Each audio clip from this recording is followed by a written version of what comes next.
Did you know that misunderstandings about daily water intake could be costing some Americans over 60, as much as $15,000 to $20,000 a year in unexpected medical expenses and lost independence? It sounds extreme, but the silent epidemic of chronic dehydration among seniors leads directly to a cascade of health issues. We're talking about everything from preventable hospitalizations for urinary tract infections, which can easily run into thousands of dollars, to exacerbated joint pain and cognitive decline, severely impacting quality of life. The problem isn't just not drinking enough.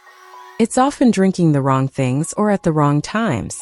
Today we're uncovering this hidden financial drain and exactly what you can do to avoid it, starting with the surprising truth about your actual hydration needs.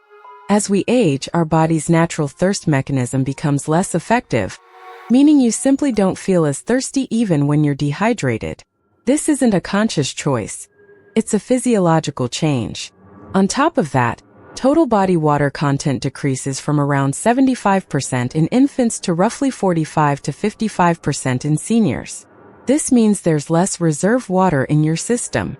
Many prescription medications, commonly taken by those over 60, also act as diuretics, increasing fluid loss.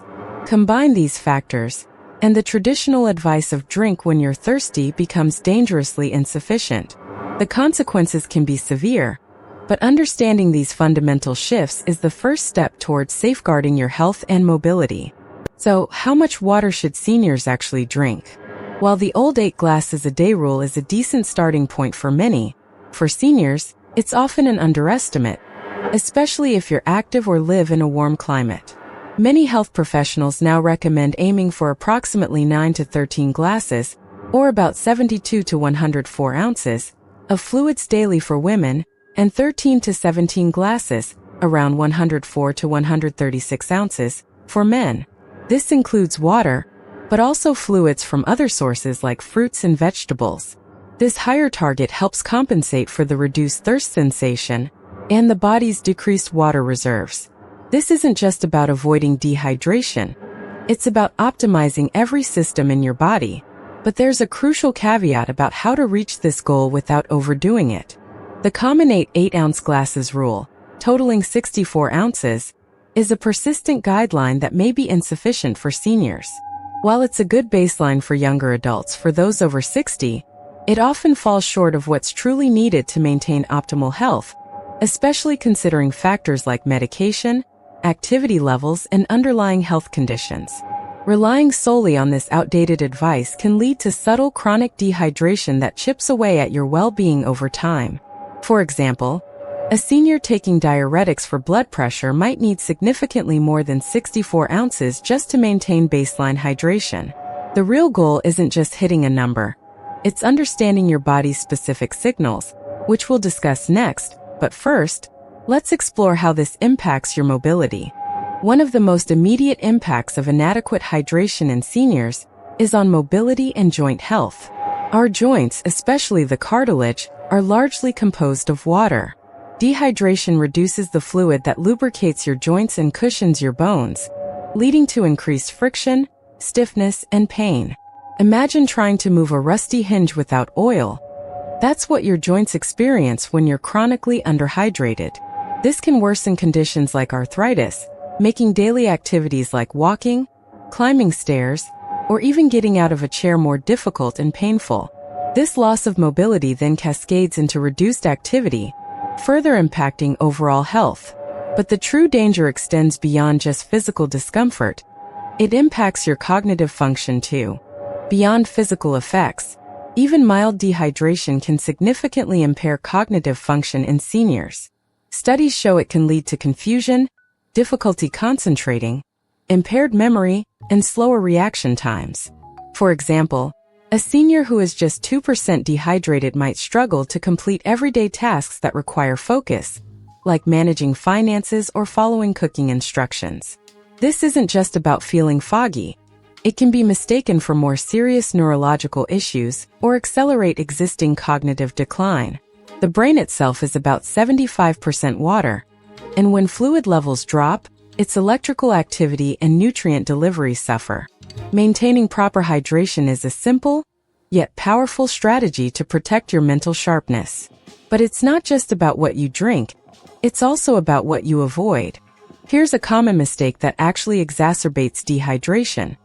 Relying on sugary drinks like sodas, fruit juices with added sugar, or even mini sports drinks.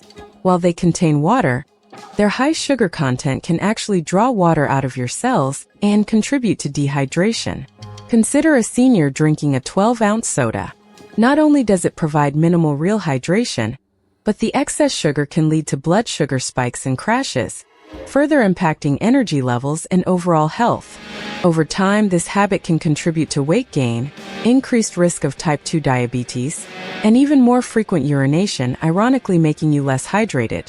The key is to prioritize pure water, but what if you just don't like the taste? If plain water isn't appealing, don't despair. There are many healthy ways to make hydration more enjoyable. Try infusing your water with slices of cucumber, lemon, lime, or oranges for a refreshing twist. Berries like strawberries or raspberries also add natural flavor and a hint of sweetness without added sugar. You can also experiment with mint leaves or ginger for a different profile. Another option is unsweetened herbal teas, served hot or cold. The goal is to find flavors you enjoy that encourage consistent sipping throughout the day. Remember, every sip counts. But what about the role of electrolytes, especially if you're active? Electrolytes are essential minerals like sodium, potassium, and magnesium that help regulate fluid balance, nerve function, and muscle contractions. While most seniors get enough electrolytes from a balanced diet, if you're very active, sweat a lot, or experience vomiting or diarrhea, your electrolyte balance can be disrupted. For example, a brisk 30-minute walk on a warm day might lead to enough sweat loss to warrant some electrolyte replacement. Instead of sugary sports drinks, consider adding a pinch of sea salt to your water, or opting for electrolyte-rich foods like bananas for potassium, spinach for magnesium, and a small handful of nuts. Over-reliance on artificial electrolyte drinks can be counterproductive, so understanding natural sources is key. But what if you're concerned about nighttime bathroom trips? One common concern for seniors is how to stay hydrated without constantly needing to use the bathroom, especially at night. The solution lies in strategic timing. Aim to consume the majority of your fluids earlier in the day, with a focus on consistent sips rather than large gulps. For instance, try to drink about 70 to 80% of your daily target before 6 p.m. This allows your body sufficient time to process and excrete fluids before bedtime, reducing the likelihood of nighttime awakenings. Of course, always have a small glass of water by your bed in case you wake up thirsty. This simple adjustment can significantly improve both hydration and sleep quality. But how do you actually put this into practice every single day? Implementing a consistent hydration strategy doesn't have to be complicated. Here are some concrete steps. First, start your day with a large glass of water, even before coffee. Second, carry a reusable water bottle everywhere you go and refill it frequently. Third, set reminders on your phone or use a smart water bottle that tracks your intake. Fourth, incorporate hydrating foods into your diet, like watermelon, cucumbers, and oranges. Fifth, pair every medication you take with a full glass of water. And finally, monitor your urine color. Pale yellow indicates good hydration, while dark yellow suggests you need more fluids. These small, consistent habits will make a huge difference in your overall health and vitality. While these tips are generally safe and beneficial, it's crucial to know when to consult a healthcare professional. If you have specific medical conditions like kidney disease, heart failure, or are on medications that affect fluid balance, your hydration needs might be different. For example, individuals with congestive heart failure often require fluid restrictions, and excessive water intake could be dangerous. Always discuss significant changes to your fluid intake with your doctor. They can provide personalized recommendations based on your unique health profile, ensuring you stay safely and optimally hydrated. This personalized approach is what truly separates informed hydration from general advice, and it's essential for your long-term well-being. But there's one more crucial element to maintaining your overall health. Today we uncovered how critical proper hydration is for seniors, not just for comfort, but for avoiding significant health costs and maintaining independence. Remember, your body's hydration needs change with age, making proactive fluid intake, often beyond the old 8 glasses rule, absolutely essential. If you're wondering how to further boost your energy and mobility, then you need to watch our video on the 3 simple morning stretches that add years to your mobility next. It's packed with practical steps you can start today. And if you found this information valuable, please consider subscribing for more insights into living a healthy, mobile, and long life.